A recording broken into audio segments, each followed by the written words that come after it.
tell you about the wishbone. I'm going to talk about infusing the wishbone with what we're doing. And I'll tell you, if somebody 5 years ago would have told me that you could do this, I'd say you're absolutely insane. Because I've had some of our coaches gone out and they say, Coach, we're going to the wishbone now, because if you go to the wishbone, you've got to make a total commitment to it. That's all you can run if you're going to run the wishbone.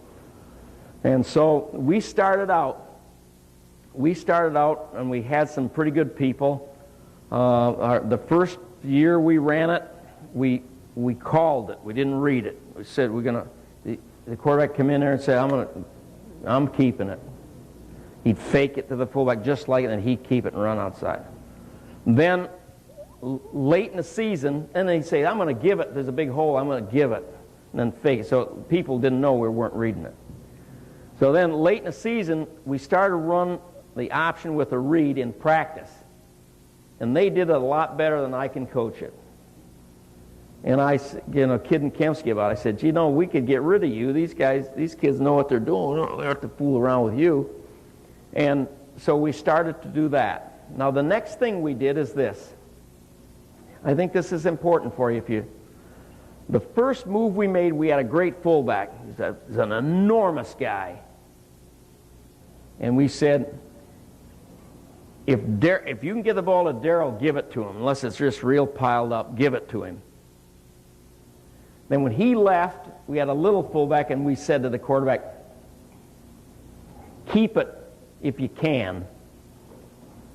And then the last 2 years, we've said just read it, because we use the techniques that help you in reading it, that help to read, and here it is. And then, like I said, I keep talking about that tape. I want you to see the tape, and I'm not here. You see a guy with gray hair, he's been through it in this game. At one time when Nelson was coaching, and it must have been the early 60s, he and Evashevsky wrote a book, and the publisher says, hey, Tubby, you want to make some money? Just take these books to the clinic, and you can sell them. You could sell them for $5, and I'll give them to you for $2.50. That's pretty good. This is way back, okay? I'm going to make $2.50 every book I sold. First clinic, I sold about 10. They stole 20. My God, I went home. I said, I'm not going to make a whole lot of money doing this. So the next week, I'm going to be real careful about the... So that week, I sold about 30, and they stole 20. That's it. I'm out of the book business. I've never been in the book business since. But if you want that book, you can get it with Simon Schuster, and order with a wing tee, and Order Football by Kemsky and Raymond, or Raymond and Kemsky. That's one thing.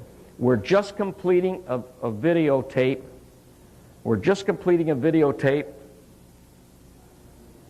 As a matter of fact, I'm going tomorrow. So I'm going back home to finish it, and that will be available. It costs $51. Once again, I'm not in the business, but if you want one, you send a check to Wing T Video to the University of Delaware for $51.50, and that takes care of the postage. We'll get it to you right away. It should be a good one. It's 2 hours long, and I'm talking.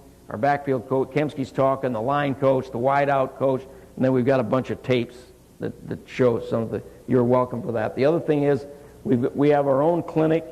The last weekend in April, we had over 600 people there last year. I think they charge $30, and they give you $30 worth of beer, I think, and lunch and all kinds of stuff. But anyway, so if you want to do that, you're welcome to do that. And our spring practice is in April. You're welcome to those. Okay, now. So here we go with this very tentative marriage between the wishbone, the wing tee, and how are we going to get this done, and so forth. And we find out that the assignments at the attack side are almost identical to our trap option, which we don't run much anymore, but the kids had an idea of it. And the tackle's assignment is gap bump lead backer. Now, I don't have time to give you every assignment, but in telling you that, you can see our approach to teaching. So it's gap, bump, lead, backer. So if there's a guy in the gap, I block him. If there's a guy to lead on, I bump lead him and then go on up to the backer. So in this case, he's got a guy to bump on. He goes on up the backer. And that's post lead. And this is post fire. He's going to fire out there. Fire, fire, fire. The fullback is going to run for the outside leg of the guard. And the quarterback's first read, the give read, is the first thing on or outside my 3-man. Now, the 3 and the 4-man may widen out a little bit. And the quarterback, and this is the way that, I don't know if Fisher DeBerry would say this exact thing, but this is what we're doing. Quarterback takes the ball, he brings it to his belly like he does all of his technique. Like this, he brings the ball tight to his belly, elbows in. If he reverse pivots, you can't see the ball. Elbows are in tight. So you want to make sure we do that, and the quarterback is going to step back as far as he comfortably can, back.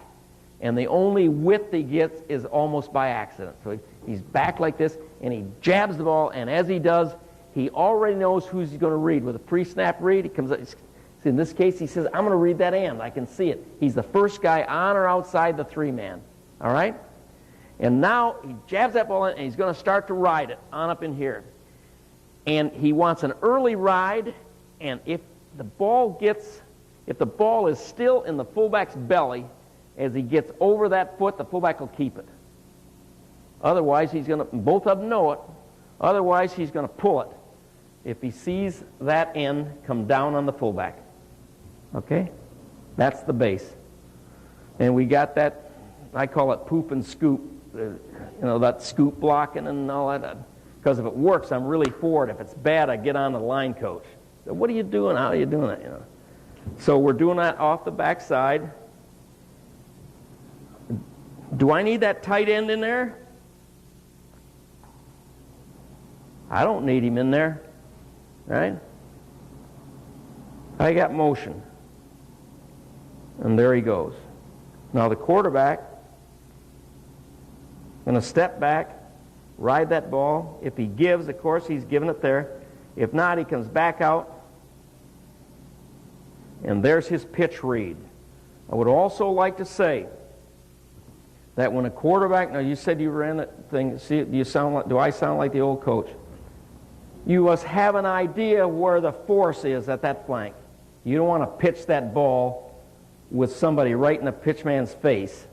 You're going to keep it. If it's bad, you just keep it and turn on up in there. And if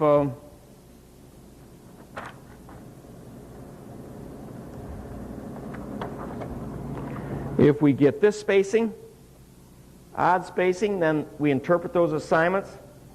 He's going up. He's going down, post there.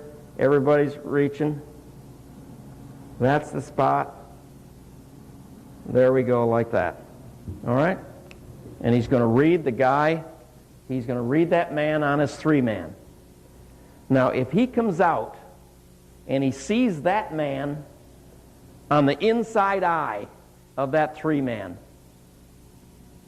he says, I'm not planning on giving it to him. The wider he gets, the more he says, ha, I got him now. I may let it go. And then if we find that they're scraping fast to get to this, the addition that we will make is called loop. And loop means that he'll go outside and block the backer that way.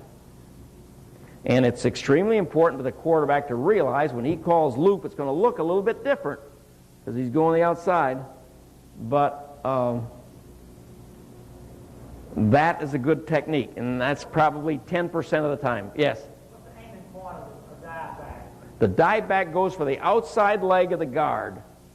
He's going for his right hip, to run right over his right hip. Gets the ball up here like this, and once again, if he has that ball in that cradle, by the time that quarterback has taken that one ride step, it's still in his belly, he takes it and goes. When would you run a loop? Pardon? When would you run a loop? I would run the loop if that end was so tough down inside, and the backer was scraping fast to get to the quarterback, and I don't want him in the quarterback's face, that's when we run the loop. The other adjustment that we made from that is with this.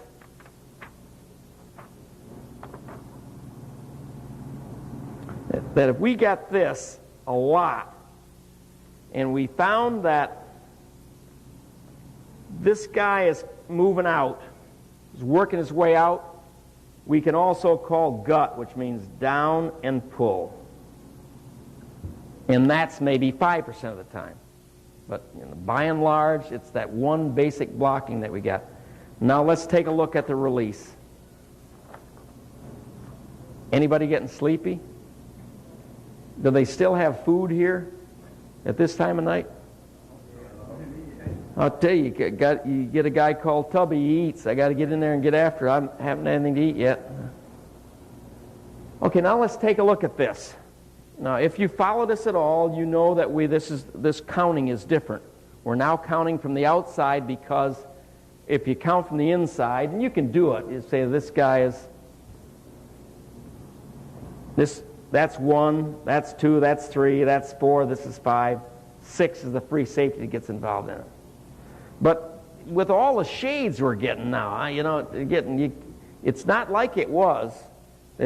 Sometimes it's hard to really anticipate where they're going to be. They're moving around a lot.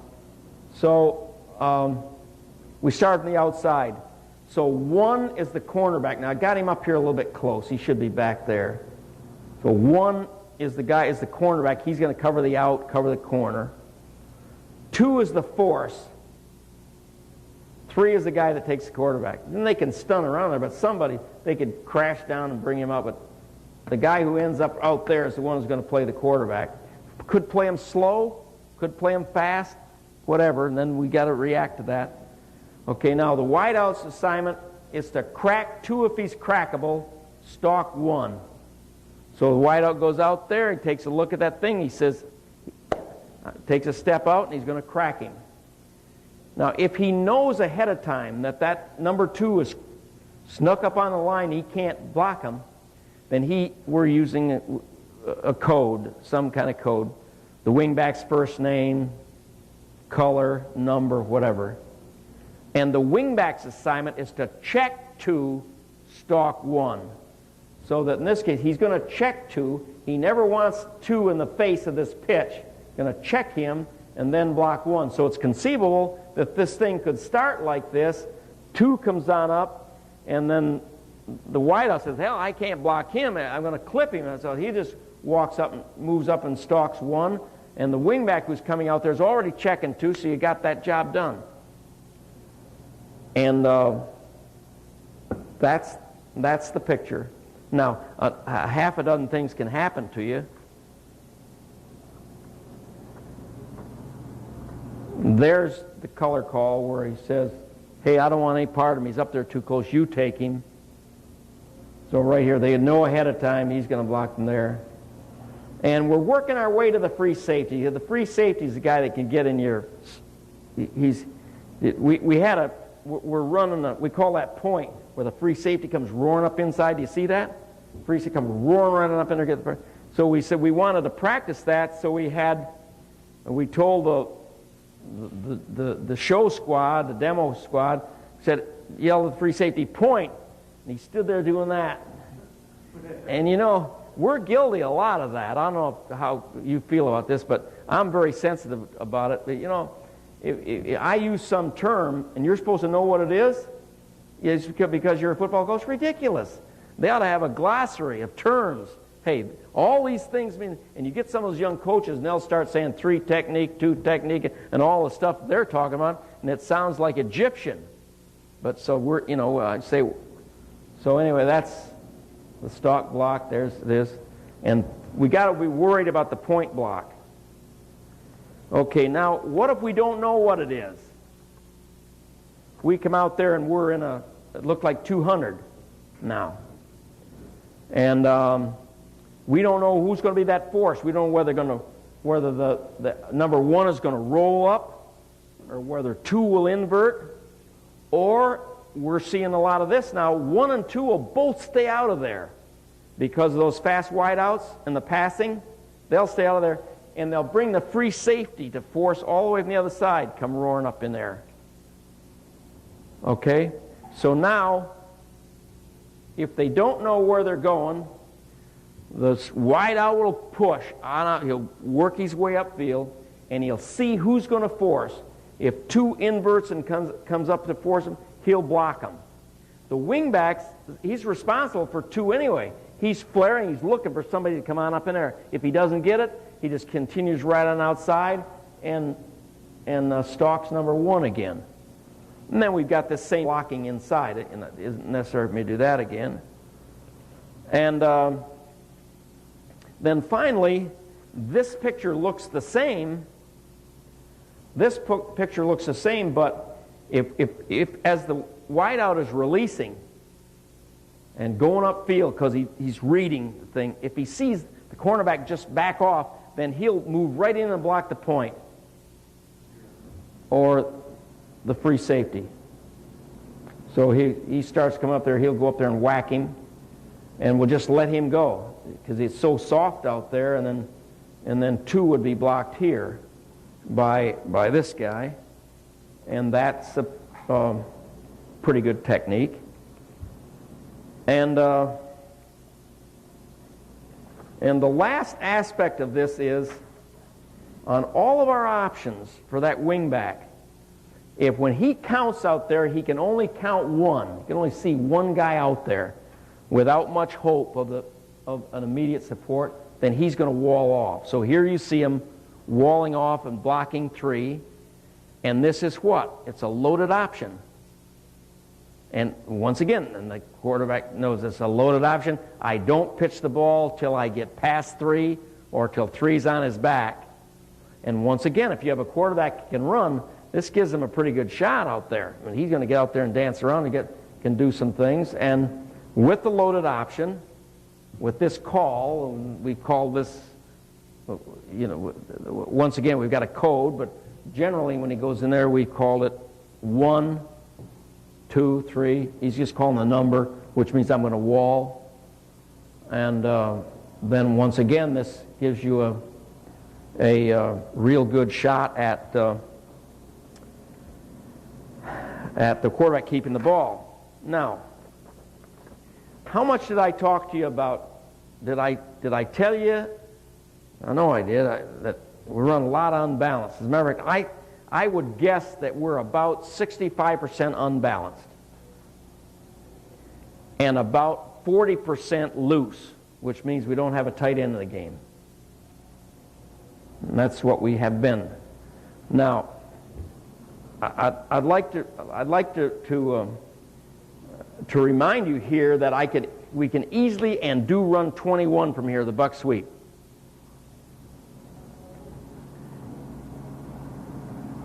He blocks down, that guy does that. If this end doesn't go down with that shoulder, he's going to be in trouble somewhere. The guard pulls out, kicks out, and we hand the ball off to a running sweep. So I want to be sure that you understand that we do that.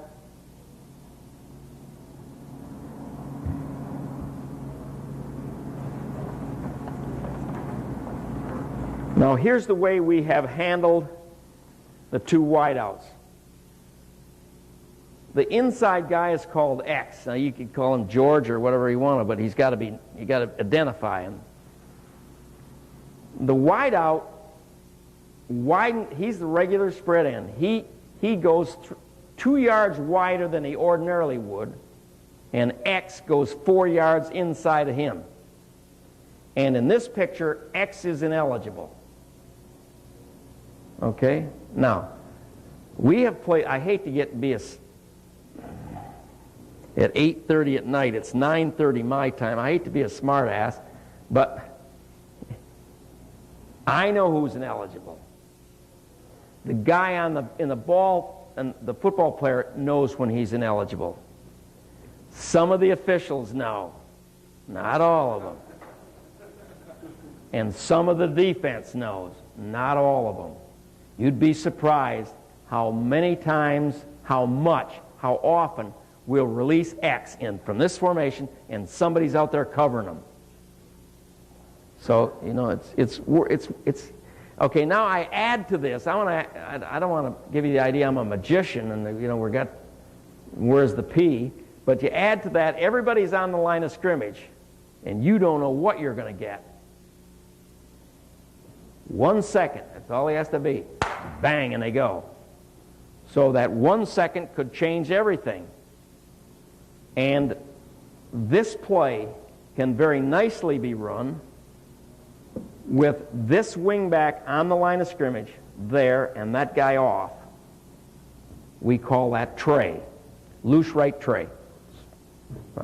Or if we went the other way and brought the left halfback up on the line and stepped him back, that would be loose right trips. Now obviously when we do that, he can't come back in motion. Okay? Now here's the procedure. We've got 3 people out here to release into the secondary. Now we had 2. We had a tight end over here. He could never get to the free safety. Now I put him over on the other side. Now he can get to the free safety. That's his job. It was his job over here. Now I put him on this side. He just goes out and whacks the free safety. But as he does, he runs that 2. You know, 2 is starting to loosen off, and he's in the way, and then he just moves in to block the point. That is X. The wideout's assignment on the option was crack 2 if he's crackable, stalk 1. The wingback's assignment on the option was check 2, stalk 1. Here it is. That's what he's doing there. That's what this guy's doing, and now we're blocking the point. Okay? Now let me add something. Don't get hurt now.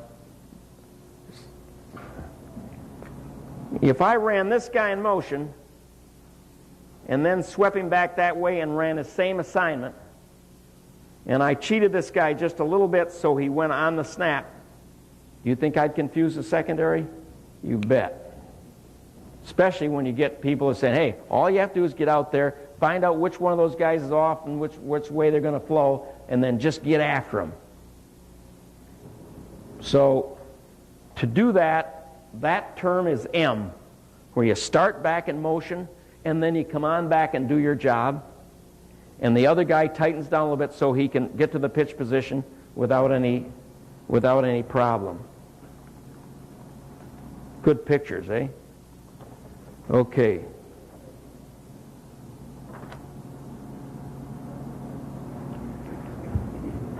That's X, is that right?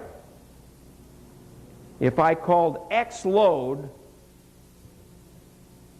loose, 41 option, X load, the release out of there, the wingback takes X's spot to go after the point man, and as he does, he rips it out of there, and X takes a step out of there, and he gives that linebacker his lunch.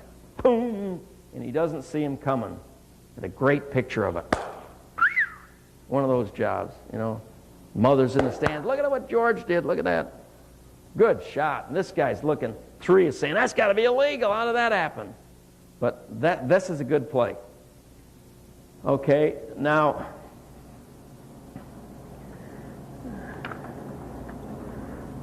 we haven't even talked about this. I haven't even mentioned this. But do you recall early when we're talking about the down option? I said if there's only one guy there, he's going to wall. The option assignments for the winger, there's only one. It was the regular option. There's only one guy there who's going to wall off. Well, is anybody in here had the least idea about? Look at the backside. Look at that backside. There's nobody there. There's the cornerback who's got to take the pitch. Free safety's over there somewhere, and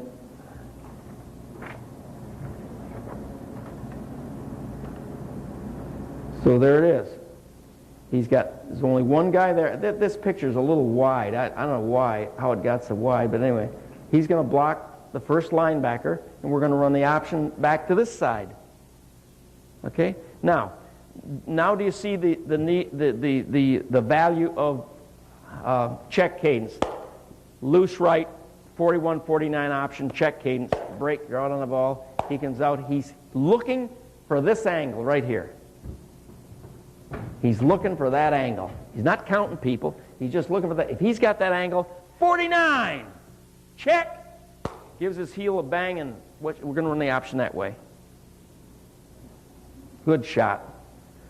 Okay, and now if he found, a lot of people, because we throw off of this, a lot of people are hanging back, and they don't want to get the backs involved in this. They want the people up front to do it, and they start right away. Their first reaction is to bring that backer there, bring that backer there, and bring this guy out. Make that backer take the quarterback and this guy take the pitch, and let everybody else just sit there and stop that thing. And when they do that, you got a good shot off the backside. Now you really got a good shot off the backside if you add M to it. Okay? Where he's going to come back like this and then does that, and that guy runs for the pitch position. So, you can play little games with it, and it gets to be a lot of fun. Oh, my favorite. They said, this guy says, Coach, every time we got a problem, you say, look in. It's a hell of a play. Run the option, look in. Okay, now, all these, when you run the look in, this happens to be Trey, loose right Trey. Wingback's up on line of scrimmage. He's not eligible. And, boy, you end up with a loaded option out there. He's going to just block the thing, and the quarterback's it gives him a lot of time to do what he wants to do. X is going to run a look in. He would like to be, I don't like my picture here. He would like to be on the inside of 2. So that, like this, he would like to be here. So the quarterback can come out. And incidentally, the pitch grip is the passing grip. You with me? He takes the ball and he just runs his hand up there. If he's going to the right, he runs his left hand up. He's going that way for the pitch. But it's the same as a passing grip. See, he comes out there, he slides it up, cocks it up in the passing grip as he's moving. He rides that thing, takes a look, and just goes, boom, just like that. Just pops it right out there. And you got these guys that are really aggressive to get up there, to get all over that option. And he looks in. The wideout has the freedom of running a fly, an up, or to stop out there. Just curl up. So if this isn't any good, then you got to curl up here or a fly behind that thing. Now, if they're going to press off of this side, off the front side, then you got your right halfback right there in the tray position to block him. And we added another thing that we had to do this year. They started to bring that guy up on the line of scrimmage, and even sometimes the cornerback up there, and try to catch it from behind. So when the wingback sees that, it's option pass, look in. He starts and he automatically runs M and blocks off the backside. So he's going to come back in motion. He said, I got problems with it. Stops, just turn and blocks. And it's surprising. There's so many things that you say, oh, no, you can't do that. But when I watch those tapes of this guy running M, I lose him. He starts in motion, and I just automatically think he went over there. So that becomes a very effective thing. And it also gives you rise to any number of other patterns from it. This happens to be point flag. Okay? So X has been running to the point all day. He starts out there and runs to the point, and the free safety says, I'm going to buy that. I'm going to get up there. And this guy sees this thing set up in front of him, and he just runs to the point. There's a hole there. Okay? Now, it would be remiss if I didn't tell you this. One of the finest football plays from this is the Sally. Did I tell you the Sally is a staple? Well, here's a guy on the line of scrimmage who is ineligible, but he can come back and take the ball. And all he has to do to regain his eligibility is spin around. He has to be 2 yards. He has to be 2 yards from the ball when he gets it, which is fine. That's deep enough. And he has to be facing the goal line before he before you can hand the ball forward to him. It's rule, you don't, but it is, check it. So he just gives it this, and then we can run. These folks are going to do this and this off the backside. He runs that, steps back, hands the ball off, and there he goes. So we're going to run the sally from every formation and from every position. On the line, the wing back, the dive spot. I mean, you know, that once again is a staple. Okay, now every one of these is a good play, isn't it?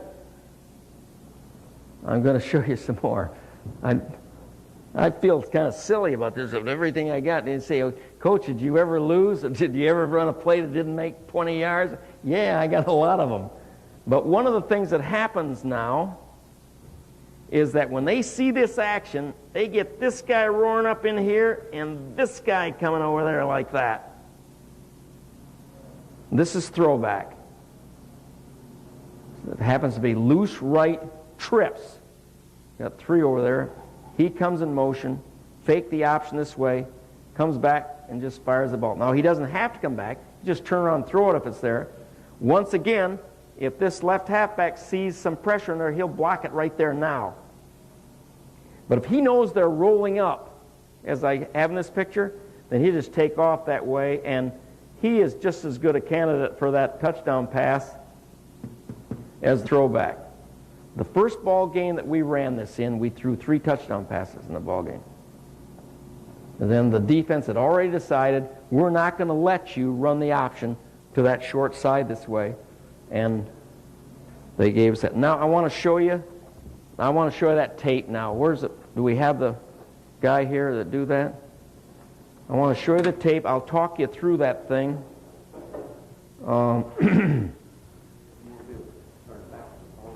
Pardon? Only if they want to see it again. I'll just make sure they see it. And then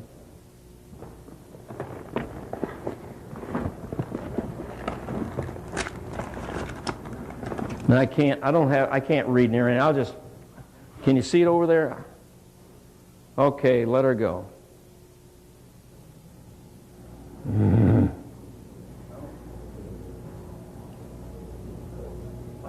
Not too good. Yeah, we gotta warm up.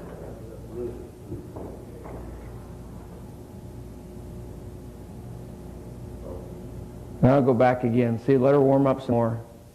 The first play is 121. And the path of the left halfback, well, we can do better at.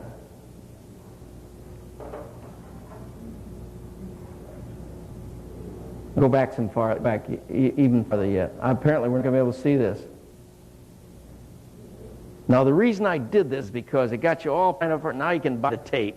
Just, nah. Can you freeze it? I don't know if you can see this or not, but this is the buck sweep to the wing. The buck sweep to the wing, it goes all the way.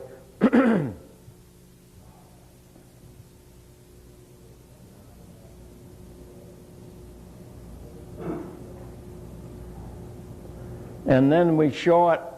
Yeah, that's still not focused.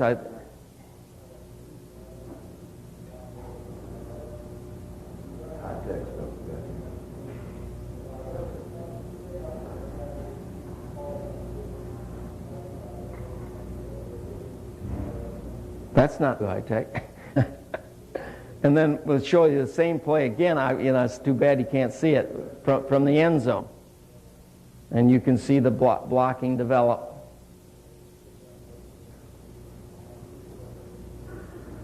But he makes that cut, that real nice sharp cut upfield that makes it possible for him to break away. And here we're going the other way now. This is the waggle. He's coming to the tight end. Can you see any of this? Let's go back again. See if we can do this. Here's a tight end waggle. Can you freeze it at all? Yes, not.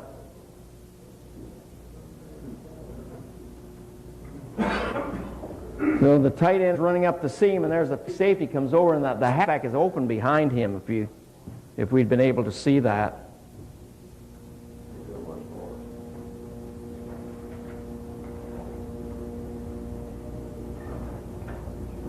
You can see him down the seam down there, but anyway, they just pumped the ball down the seam.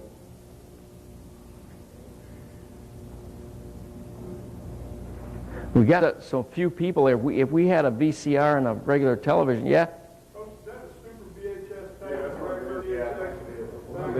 Is that what it is? I don't know.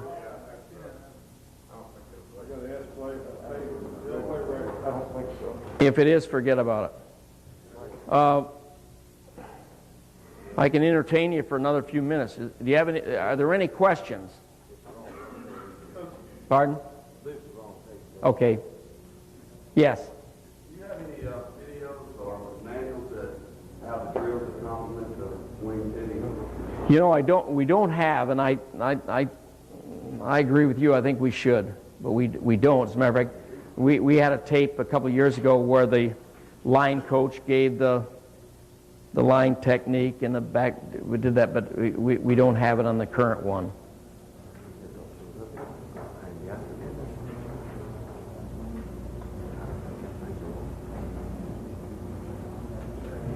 You know, where I was laughing coming in here about the number of clinics that I've been to. You can imagine the clinics over a period of time that I've been coaching. I've seen everything and anything. I went to a clinic in Grand Junction, Colorado, and there was nobody there. I mean, nobody at all. And I went to another one in Texas, down in San Antonio, and I started to work, and the place was packed, and they said, "Would you move over a little bit?" And I said, "Well, yeah. What's up?" He says, "Well, there's 1,500 guys upstairs at closed circuit television watching this thing. You got to make sure you sneak over to the side." And like I've seen them all, but I've never had this happen to me. Do you have any other questions? Coach, is this tape that you got, is it brand new, nothing like we've had out before? It's brand new. As a matter of fact, we're just finishing it. It's with a lot. Some of this stuff is on it some of it has. It shows you the picture from up above, the side angle, and then it gives you the end zone shot where you can see the blocking develop. And well, if you don't have any more questions, let's go get something to eat. I'll hang around here if you want to visit. Thank you very much.